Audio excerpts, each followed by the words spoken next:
It's Bullseye. I'm Jesse Thorn.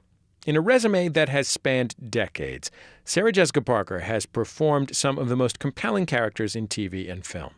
She kicked off her career at just 15, starring on the CBS teenage comedy Square Pegs. From there, she appeared in movies like Footloose, LA Story, and Hocus Pocus. And there's also some show called Sex and the City, no big deal. When I talked with her a couple years ago, she'd just launched another new show on HBO. It's called Divorce. Its second season wrapped up earlier this year. They're working on a third one now. It's a dramedy that talks about the end of a marriage and the wreckage and rebirths that you find in its wake. Sarah plays Frances, a corporate recruiter who's been with her husband Robert, played by Thomas Haden Church, for 17 years. Church and Parker, I don't really want to call it chemistry since they are splitting up on the show, but there is something compelling about the way they interact on screen. The series takes on topics like commitment, fidelity, even finances in a very frank and sometimes very funny way. Here's a little bit from the first season of Divorce. In this scene from the show's pilot, Frances gives her husband the news. You spent last Christmas fishing in Alaska. No, hang on a second. That's the only time of the year that the Chinook salmon run in those numbers. And you said you didn't mind. I didn't mind. It was the best Christmas I have had in years. You're welcome. Sometimes I come home from work and I'm happy. I actually feel happy. And then I see your car there parked and I realize you're home and my heart sinks. Is this about my old job? Is that what this is about? I want to save my life while I still care about it.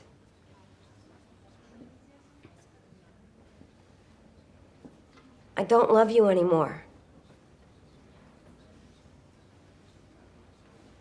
I want a divorce. Sarah Jessica Parker, welcome to Bullseye. Thank you. Thank you so much for having me.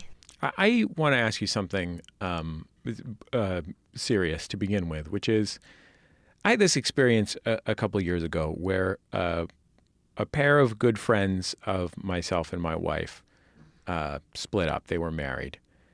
And my own parents were divorced when I was very young. And I always thought, that was for the better. I mean, they didn't get along. But when these friends of mine were splitting up, I sort of freaked out. Mm-hmm. Yeah. Like I was really legitimately freaking out about it. These people live 3,000 miles from me. Like I care about them very much, but I see them once a year. Right. And it occurred to me like how intense. I guess I just never I just walled off that part of my life experience, mm-hmm. and the wall just crumbled all in one go. Mm-hmm.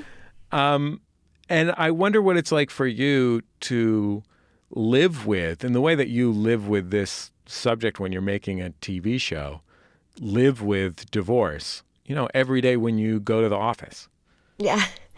The experience is not a personal exploration for me, in terms of trying to sort out my own home life, but rather, I guess in some ways, what you have described as witnessing your friend's marriage fall apart. For me, it's a fascinating way to spend a lot of hours because I guess, the reason that I was interested initially in developing this show was because I like yourself, I was watching friends' marriage fall apart. I was witnessing friends contemplate affairs, friends have affairs, marriage survive affairs, marriage be better for having one party have an affair, people contemplating divorce, not divorce, and all those things that surround you when you reach a certain point in your life and people have been in committed relationships, meaningful, substantive relationships. And I like very much exploring it. It's the exact way I wanted to do it. It's the tone that I was hoping for, because for some, it's devastating. For others, it's an opportunity to sort of make alliances. And And I think it's really complex, and I think people's reactions to divorce when it's not their own are really often surprising to themselves. Does it freak you out? I mean, like when you spend time with it in your heart, do you feel freaked out? And I don't mean like in the sense like does it make you feel like you and your husband are going to get divorced? But like it's like an existential dread for me. I think it doesn't freak me out. Sometimes it makes me very sad, and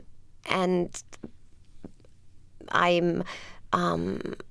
don't know. I'm not freaked out by it because it's both an artistic and academic exercise in some ways. And for me, I guess I've been an actor for so long that I have found a way to compartmentalize the work. I also come home to 3 children and a active household and chaos, and I'm not at liberty to let it penetrate really beyond the threshold in some way of my own home.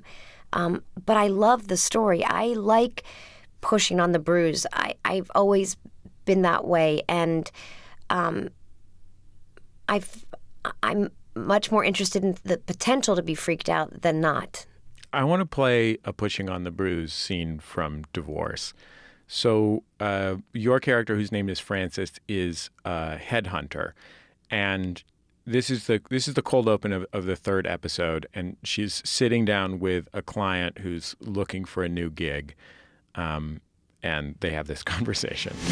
I never thought I'd be the kind of guy to use a headhunter. Executive recruiter. Oh, sorry. But I want to know what's out there for me. Okay, what are you looking for? I'm not sure. So I've been at this job for 20 plus years, and it's just the same thing over and over and over and over again. I'm not getting any younger. Call me crazy, but I want a new challenge.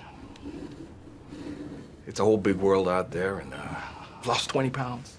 I want to see how I fit into it. And we're too late for a fresh start, right? Yes, right. Maybe.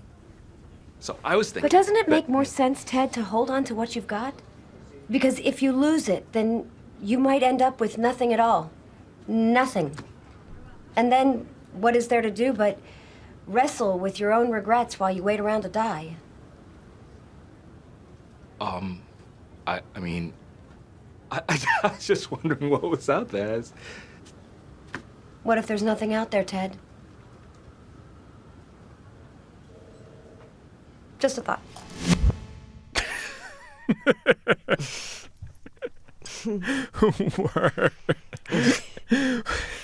She seems ill-equipped to be doing that job right now. I think she's projecting far too much onto those poor, innocent job seekers. That may, yes, be the subtext of that scene. Possible. It seems like one of the big things that's going on in Divorce is these characters essentially trying to figure out who they are without this context that they've relied on. And it's something that I think a lot of people who are in long-term relationships can relate to, that you define yourself in relationship to the people around you, and especially to your spouse and children, your family. I wonder if you've ever been in this position where you lost the things that you defined yourself relative to, and had that kind of combination of possibility and I guess terror that comes with that. I think that in some ways what's happening right now in this country is a version of what you describe. It's this kind of point of reckoning for everybody. I think people feel a tremendous sense of loss and a readjustment and sort of figuring out who they can be moving forward, how to maintain values and find a voice. And I think people feel untethered. And I think for Frances, it's in fact that thing, that idea that, you played the clip, and for me is the sort of fulcrum for the whole show, is when she says, I want to save my life while I still care about it. And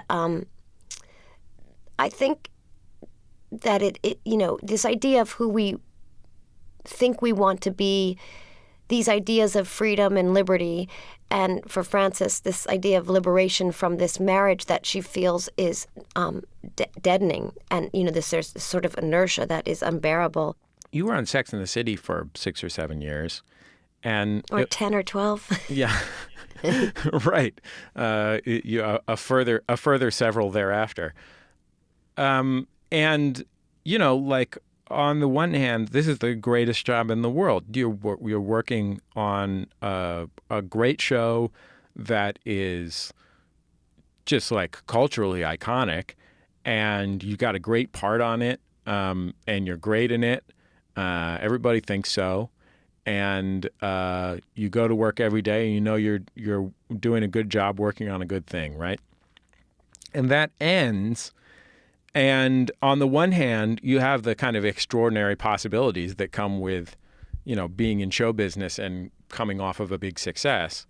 On the other hand, you are no longer living with this thing where you just like went to work 9 months a year or whatever it was and knew that you were working on the thing that you do. And I wonder what that was like for you. It was all sorts of things. I felt that at the time, pardon me, I felt at the time that it was important that I stop doing the show. I loved it for all the reasons you've cited and, many, many more.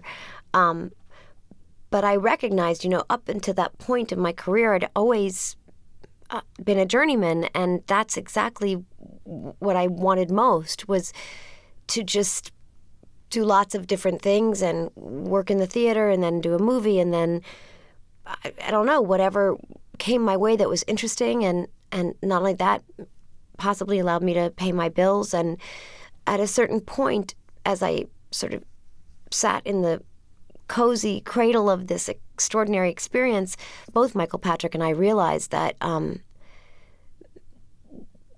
maybe we should stop and maybe we should finish telling this story at this time, also while we were, in people's good graces. And I had a fairly new son, my first child, and I felt like I needed to have experiences again outside of this experience. And initially, of course, it felt exciting and slightly foreign to not be responsible to and for this job and this group of people and the people I worked for and with. And over time, it became a very sentimental thing to recall, and I was nostalgic as I walked the streets and remembered what we shot on that corner and that corner and that street and that alley. But I never felt regretful. It was as full and rich an experience as I could ever have hoped for. And I never felt burdened. I never felt resentful of the association, or that it was limiting me in some way, or that I wanted some of that time back. I just felt like I had been part of something where I got to play a character who was complicated and flawed, and I loved figuring her out, and I got to live this alternate, in somewhat like an alternate universe. I'm spending more time sometimes being somebody else than being myself, and it was so full. And so even now, when I talk about it, it's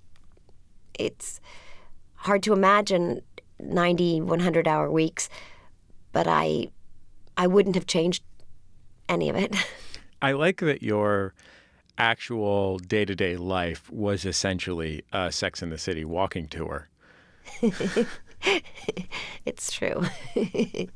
And, I live downtown, so I also, I'm really in the heartbeat of it always. And it's sweet and nice, but there are times that I have to strategize really quickly about left or right, because there are wonderful groups of people standing around on corners and stoops, and it's not always the opportune time to chat. You've got Waze on your phone programmed to avoid a 2-block radius of the Magnolia Bakery at all times. I have an internal Waze, without a non-app radar Waze. There's a look in people's eyes. I can see it from far away, and it's very touching, and full of generosity. But it's not always the right time. I feel like your character, Carrie on Sex and the City, was such a fantastical one, like such a fantasy of urbanity, you know? Mm-hmm. And yes. I wonder what part of that was the heaviest lift for you as an actor to do for 7 or 8 years, or actually 10 or 12 years. Like, what part of it was easy to put on, and what part of it was tough to put on? So the part I liked most, the stuff I liked doing the most, was all the emotional stuff. I loved it. The stuff for me that is hardest are the coffee shop scenes. The bippity bip stuff. That was for me the most taxing, and I can't quite explain why. I think it felt, I don't know, it was hard to maintain that kind of souffle all the time. Right. That was a necessary part of the storytelling. But the sort of that souffle, that kind of, and sometimes those scenes went deep, and I love that. I love when it got yanked down into the basement. But the hardest part for me was the kind of whipped cream stuff. I think that souffle seems like a great metaphor, because it seems like, at least from an outsider's perspective, one of the hardest things about doing that, and especially when you're talking about doing that for a 12 or 14-hour shooting day and then coming back the next day and picking up a few extra hours, is that, to some extent, if you're playing a big emotional conflict, you get benefit from pushing harder. You can always throw more weight into it.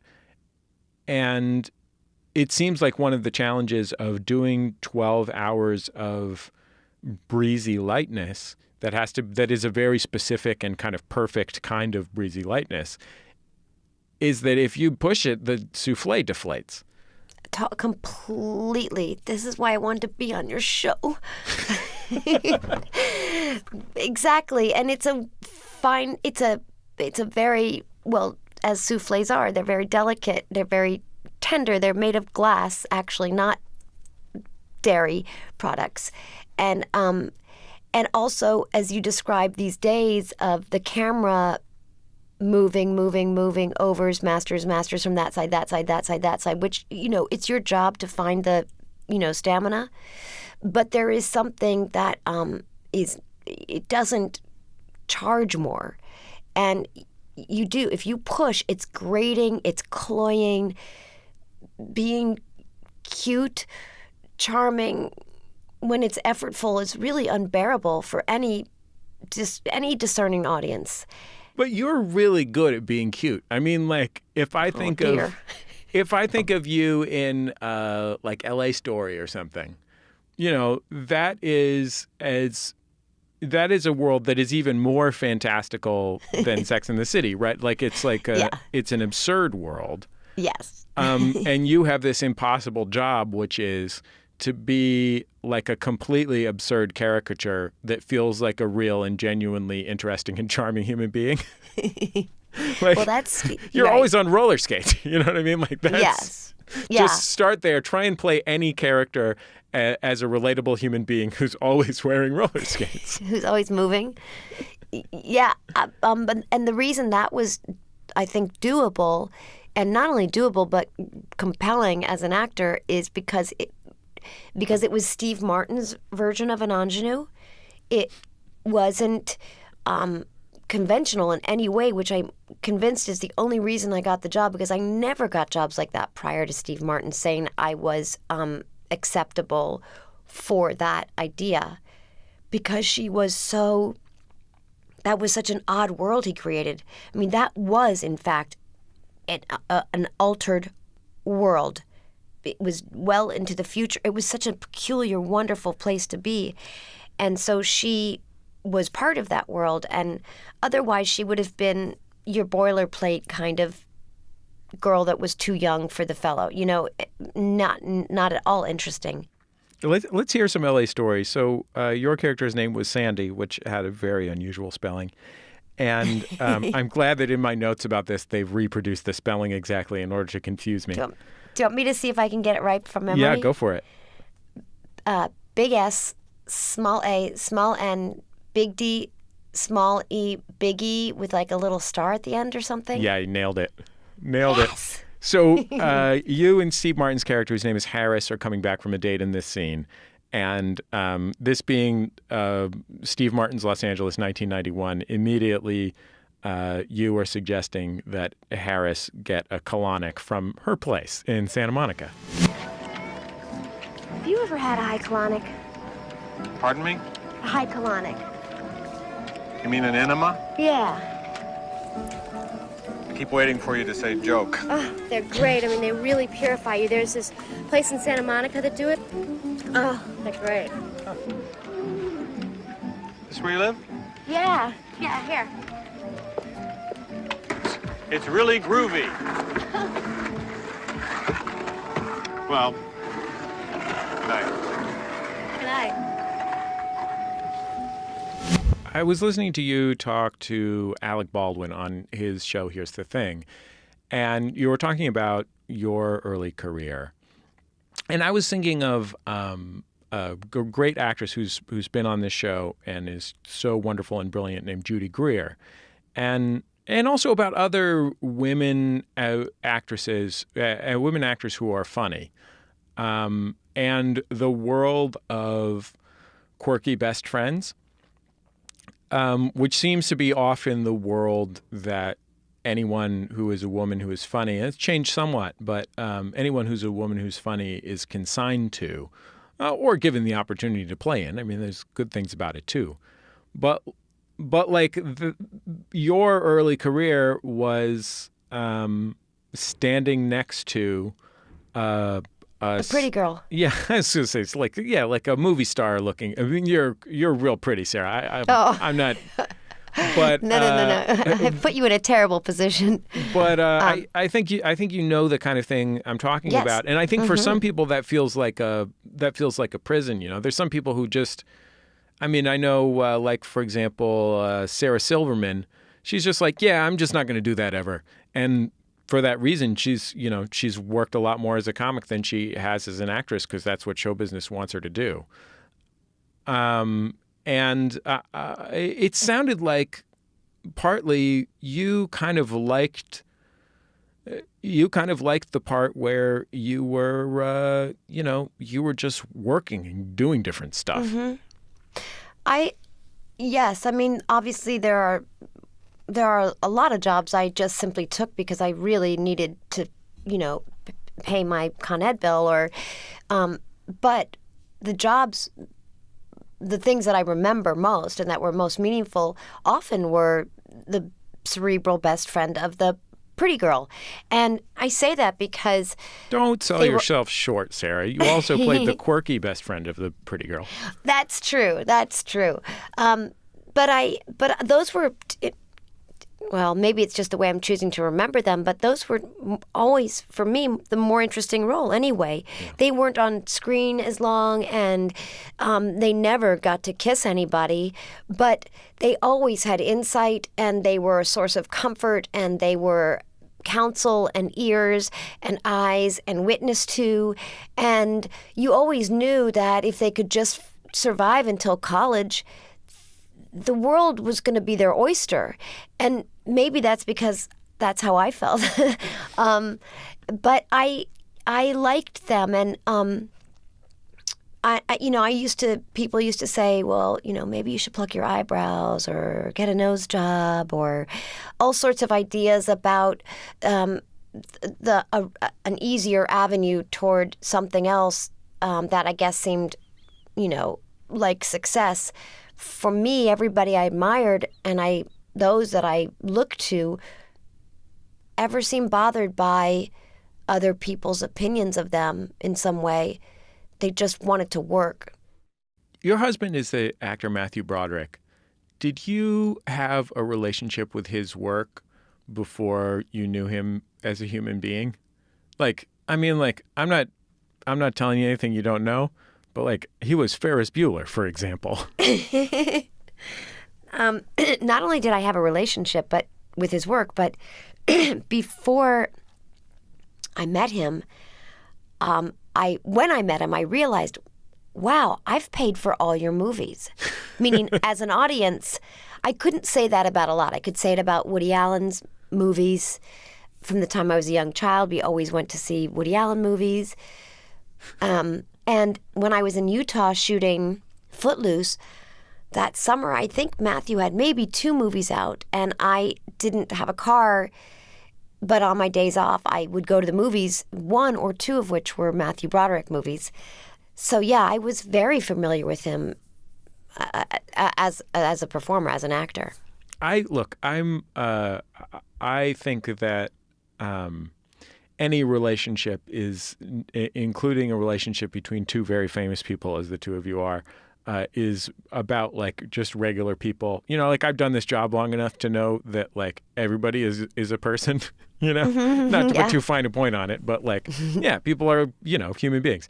But at the same time, I do like the idea that there was some part of you, the first time you and your husband made out or whatever, where you were like, yes, making out with Matthew Broderick. Of course. Yeah. I've never shared that. The things you're so probing. Yeah, I thought he was, there was a reason I kept paying to see him. Yeah, so when we started dating, we met through friends in the theater. He was my brothers and Matthew's best friend founded this theater company called Naked Angels, and I'd be hanging around there, and that's how we met. And for sure, part of that was I'd seen him on a big screen and liked what I saw.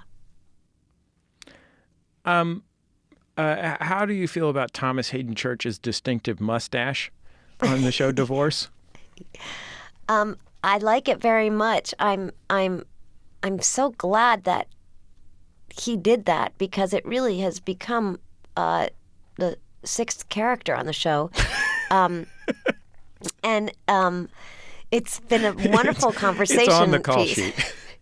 I had a whole conversation. We had Sharon Horgan on the show when we were in London a couple months ago. She and I had an extensive conversation about it backstage. I am ready to make out with him with that mustache. I think he looks so handsome with that mustache. Me too. I think it's so great. And it is also a little bit, it is both incredibly dashing and handsome and a little ridiculous. Well, in a very perfect way. That really helps define that character who has those qualities. Totally, absolutely. And I will say one other thing which fits into this idea. When we were in prep for the show, and in fact, earlier than that, I started thinking about what I hoped the show would look like cinematically, and what I wanted the music to look like, and the costumes, and 70s cinema was the central inspiration for me. That's what I kept circling around, and I encouraged everybody else to circle around, and all the great movies from the 70s and how they were shot, and music from the 70s. I wanted that to not only play a really important role, but I imagined that music was the music as separate young people they fell in love to, a first kiss, skipping school, all these things that were narrated by 70s music, and, Albert Wolski and all the great costume designers. And so this mustache it fits so beautifully into those ideas, and just glimpses of things. The show is not a period piece, but it is. We helped tell it with music from the 70s, and even our composer, I really wanted him to find ways of using the flute because I felt like it had been ignored for too long. And I love the sound, and it's so evocative, and anybody of a certain age group or who's interested in music would have a reaction, not just to the, obviously to the source music, but to the composed music as well. So the mustache was this gift because it so beautifully fit into these ideas. Well, Sarah Jessica Parker, I'm out of time with you, but I'm so grateful that you came in to talk to us. I really appreciate you taking the time.